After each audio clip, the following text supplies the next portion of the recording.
Buenas tardes, ingeniero. Mi nombre es Glenda Huapi. Soy estudiante del Instituto Superior Tecnológico General Eloy Alfaro de la carrera Tecnología Superior en Administración. El día de hoy les voy a exponer dos temas que son Teorema Central del Límite y Ley de los Grandes Números. Tenemos el Teorema Central del Límite. Nos dice que el teorema central del límite es un principio fundamental en estadística que establece que la distribución de las medias muestrales de una población, independientemente de su distribución original, tienden a aproximarse a una distribución normal a, a medida que aumenta el tamaño de la muestra.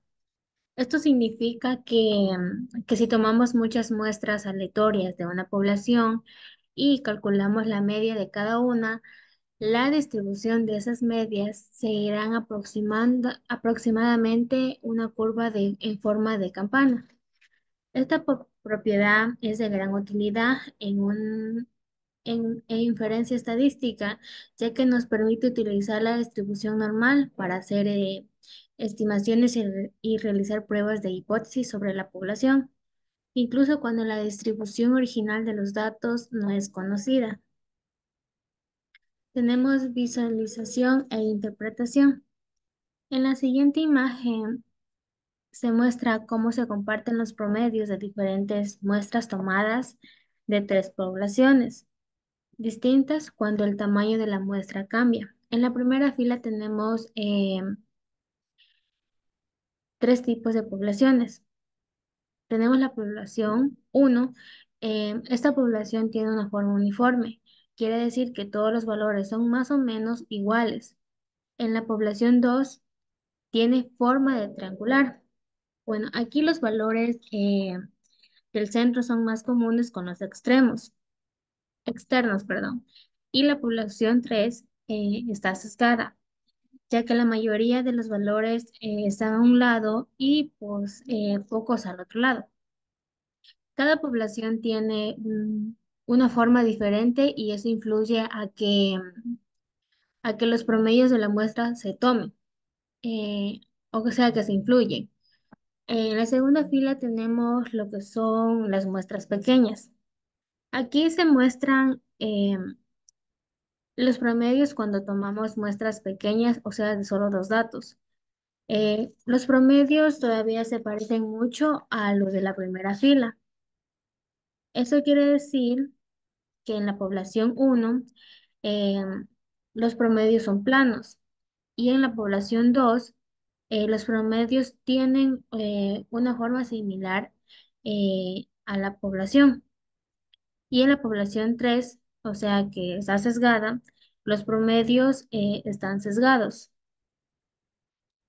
Esto pasa cuando las muestras son pequeñas, así que aquí no hay una información para suavizar la distribución. En cuanto a la tercera fila, tenemos las muestras medianas. Cuando las muestras tienen datos más, o sea, los promedios empiezan a organizarse. En la primera población eh, tenemos que la forma de la distribución de los promedios se vuelve más simétricas. Y aunque la población original son diferentes, los promedios ya no son tan extremos y empiezan a parecerse un poco a una campana. Y en la cuarta fila tenemos las muestras grandes. Cuando tomamos muestras grandes, o sea, qué sé yo, datos de mayor a 30, los promedios de las muestras siempre formarán una curva de campana, eh, sin importar cómo sea la población original. Esto significa que, aunque la población original sea uniforme, triangular o sesgadas, el promedio de las muestras grandes siempre siguen una misma regla, o sea que se distribuyen normalmente. Tenemos ahora aplicaciones del teorema central del límite. Se aplica en estadística inferencial para las estimaciones de parámetros. Eso de aquí nos permite calcular intervalos de confianza y realizar pruebas de hipótesis, ya que las estadísticas muestrales como promedios suelen aproximarse a una distribución normal. Tenemos las pruebas Z y T. Se usan para comparar medias o proporciones en muestras, calculando en la suposición de normalidad y derivada del teorema del límite central. En el ámbito del control de calidad, son en procesos industriales. El teorema del límite central nos permite monitorear la variedad en las muestras tomadas, ayudando así a detectar desviaciones significativas respecto al estándar. Tenemos en el análisis financiero. em, el teorema del límite central abarca en los modelos de riesgo, en la evaluación de las carteras de inversión. eh, Esto ayuda a estimar el comportamiento agradado de retornos individuos y precios de acción, o sea que aquí se utiliza para modelar la suma. También se utiliza en ciencias naturales y sociales y se aplica en la investigación médica, en estudios clínicos para evaluar el promedio de efectos de tratamientos en muestras de pacientes, en la economía y demografía. Aquí se utiliza para modelar promedios en encuestas y proyecciones poblacionales y en física estadística. El sistema de partículas, el teorema del límite central, explica las distribuciones de propiedades agregadas como energía o presión. Tenemos simulaciones computacionales. Bueno, aquí el teorema del límite central se utiliza para aproximar distribuciones de salida en simulaciones Monte Carlo, especialmente cuando no se conoce la distribución subyacente. Y por último tenemos en predicciones y aprendizajes automáticos. En el procesamiento de los datos, en la generación de modelos estadísticos, el teorema del límite central garantiza que los estimadores basados en promedio tienden a ser confiables para grandes cantidades de datos. A continuación les voy a dar un ejemplo. Nos dice, si cierta máquina fabrica resistencias eléctricas que tienen una resistencia media de 40 ohmios y una desviación estándar de 2 ohmios, ¿cuál es la probabilidad de que una muestra aleatoria de 36 ohmios de estas resistencias tenga una resistencia combinada de más de 1458 ohmios? Bien, primeramente vamos a buscar los datos que nos piden, que es la media poblacional, que tenemos 40 ohmios, la desviación estándar, que tenemos 2 ohmios, y el tamaño de la muestra, que serían 36. Ahora nos toca buscar la media muestral. Primer paso, vamos a calcular la media muestral. Para calcular la media muestral, dividimos la resistencia total, que sería 1458 sobre 36, y nos da como resultado 40,5. Luego, hacemos la gráfica como pueden observar aquí, y debemos marcar en el centro los 40 ohms. Después marcar el punto que es 40,5 a la derecha y sombrear para representar que la probabilidad que la media de la muestra sea mayor a 45,5 ohms. Segundo paso es calcular el valor Z. Para encontrar la probabilidad de que la media muestral sea mayor que 40,5, utilizamos la fórmula del valor Z. La fórmula es la siguiente. Nos dice que Z es igual a la media muestral menos la media muestral dividida para la desviación estándar poblacional sobre la raíz cuadrada del tamaño de la muestra. Ahora, sustituyendo los datos nos da que es Z es igual a 40,5 menos 40 dividida por 2 sobre la raíz cuadrada de 36. Esto es igual a 0,5 dividido sobre 2 sextos. Es igual a 0,5 dividido sobre un tercio. Hacemos la división y nos da como resultado 1,5. Esto significa que la media de la muestra de 40,5 está a 1,5 de desviaciones estándar por encima de la media de la población. Ahora vamos a buscar la probabilidad. Para eso vamos a buscar en la tabla que está aquí la probabilidad asociada. Según, eh, según la tabla nos dice que es 0,9332. Esto significa que hay un 93,32% de probabilidad de que la media de la muestra sea mayor que 40,5 ohmios. Para encontrar la probabilidad de la media muestral que sea mayor que 40, restamos uno. ¿Qué quiere decir? Ahora vamos a calcular la probabilidad. Para la probabilidad vamos a utilizar el siguiente ejemplo. Nos dice que la probabilidad de que z sea mayor que 1,5 es igual a, es igual a 1 menos la probabilidad de que z sea menor que 1,5. Esto es igual a 1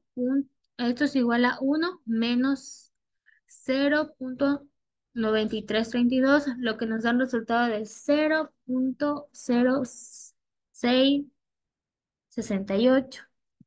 Esto indica que hay un 6,68% de que la probabilidad de la media muestral em, sea mayor que 40,5 ohmios. En resumen, hemos calculado que la probabilidad de una muestra aleatoria de 36 de resistencia tenga una media mayor que 40,5 ohmios es de aproximadamente 6,68%. Esto nos da una idea de de cuál probable sea la media de la muestra exceda ese valor, dado que la media de la población es de 40 ohmios. Ahora les voy a hablar acerca de la ley de los grandes números. Introducción.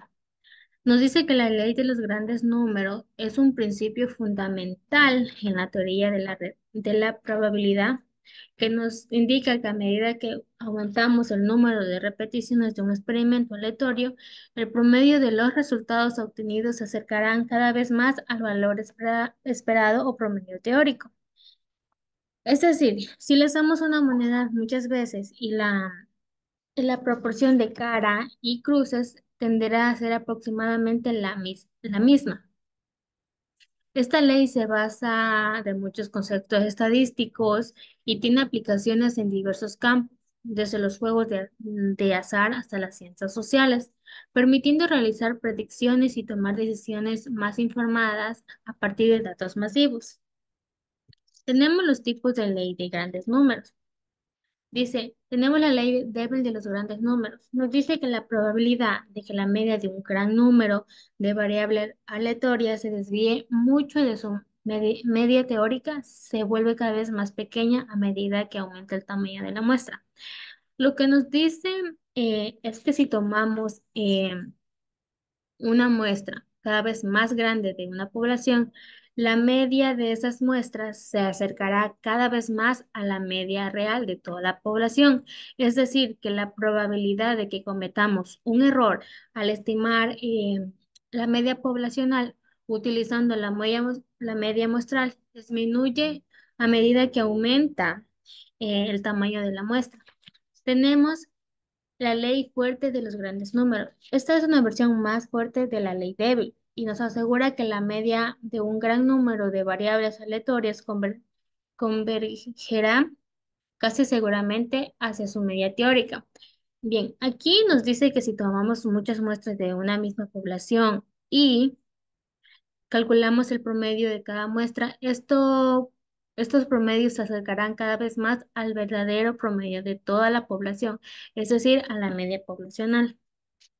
Tenemos aplicaciones de la ley de los grandes números.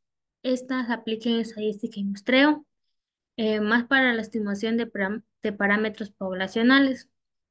Nos permite utilizar muestras aleatorias para calcular medias, proporciones u otras medidas representativas que se aproximan a los valores verdaderos de la población a medida que el tamaño de la muestra crece.